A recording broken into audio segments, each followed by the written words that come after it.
नमस्कार सर्वांना. चला तर आज आपण शेंगोळी हुलग्याची शेंगोळी करतो त्याचाच एक वेगळा प्रकार पाहणार आहोत. ते म्हणजे मसाला शेंगोळी किंवा गोळ्याची रस्सा भाजी, आमच्या गावाकडे असंही याला म्हटलं जातं.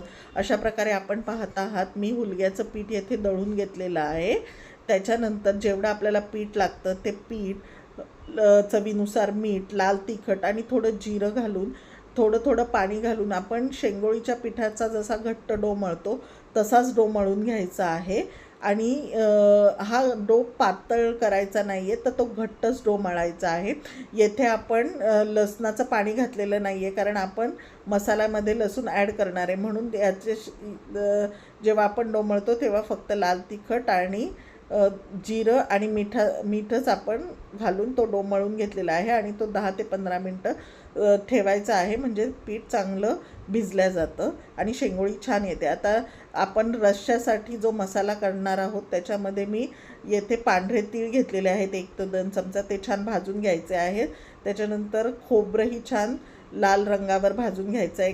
कांद्यामध्ये आलं लसूण हे सगळं वाटण आपण छानपैकी भाजून घ्यायचं आहे. मी थोडंसं काळ्या रंगावर भाजते, म्हणजे वाटणाची चवही छान लागते. अशा प्रकारे वाटण भाजून घेतल्यानंतर ते थंड होण्यासाठी ठेवायचं आहे. आणि जे पीठ आपण रेस्टसाठी ठेवलं आहे ते मी हातावर थोडंसं तेलाचं ग्रीसिंग घेऊन छानपैकी आता मी त्याच्या शेंगोळी करणार आहे. मला हातावर जमतात म्हणून मी अशा करते, परंतु अखंड शेंगोळी करायची नाही आहे.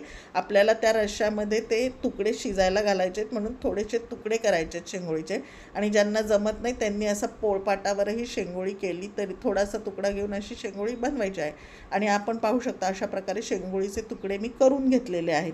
त्याच्यानंतर आपण जो मसाला केलेला आहे तो छानपैकी मिक्सरला बारीक करून घ्यायचा आहे. पाणी घालून त्याचं वाटप करून घ्यायचं आहे. ही शेंगोळी अतिशय हेल्दी होते आणि छानपैकी एक वेगळा चवीचा पण प्रकार होतो. नक्की करून पहा. रश्श्याची शेंगोळी याला असंही म्हटलं जातं. त्याच्यानंतर वाटून घेतल्यानंतर आपल्याला आता फोडणीसाठी थोडंसं तेल तापल्यानंतर राई, जिरं, हिंगाची फोडणी द्यायची आहे. आणि जे आपण वाटप केलेलं आहे ते त्याच्यामध्ये ॲड करून तेल सुटेपर्यंत ते परतून घ्यायचं आहे. त्याला तेल सुटल्यानंतर आपल्या घरात असलेला काळा तिखट मसाला, लाल तिखट, हळद, धणे जिऱ्याची पूड, चवीनुसार मीठ हे सगळं घालून पुन्हा तेल सुटेपर्यंत परतून घ्यायचं आहे. आणि याच्यामध्ये आपल्याला आता गरम पाणी ॲड करायचं आहे या मसाल्यामध्येच, कारण की आपल्याला याच्यामध्ये शेंगोळी शिजण्यासाठी टाकायची आहे. म्हणून मी आता येथे मिक्सरचे 2 भांडी पाणी टाकलेलं आहे, 2 ते 3 भांडी. आपल्याला वाटत असेल तर 1 मोठा तांब्या गरम पाणी ॲड करायचं आहे. कारण की आपल्याला पाणी का जास्त ॲड करायचं आहे, कारण आपण जे तुकडे करून घेतलेले आहेत शेंगोळीचे ते त्याच्यामध्ये शिजणार आहेत. जर आपण कमी पाणी टाकलं तर रस्सा खूप घट्ट होईल आणि मग ते एवढं छान लागत नाही. याचा रस्सा छान लागतो. म्हणून कारण शेंगोळी शिजल्यानंतर परत आपली रस्सा कमी होणार आहे, म्हणून थोडंसं जास्तीचं पाणी ठेवून मी 10 ते 15 त्याला छान उकळी आल्यावर त्या रश्श्याला शेंगोळी त्यामध्ये सोडायच्या आहेत. आणि झाकण ठेवून 10 ते 15 मिनटं मी आता शिजून घेतलेलं आहे. त्याच्यानंतर 15 मिनटानंतर मी झाकण काढलेलं आहे. गॅसची फ्लेम ही स्लोच ठेवायची आहे. आता आपण पाहतो आहोत शेंगोळी थोडीशी अजून शिजायला लागेल, म्हणून मी पुन्हा 10 मिनटं बारीक गॅसवर शिजून घेतलेले आहे.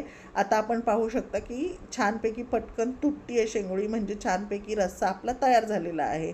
अशा प्रकारे ही शेंगोळीची मसाला शेंगोळी किंवा शेंगोळीचं आपण रस्सा नक्की करून बघा. आणि माझा व्हिडिओ आवडला तर लाईक अँड सबस्क्राईब. चवीलाही खूप छान लागतो आणि झटपट होतो. नक्की करून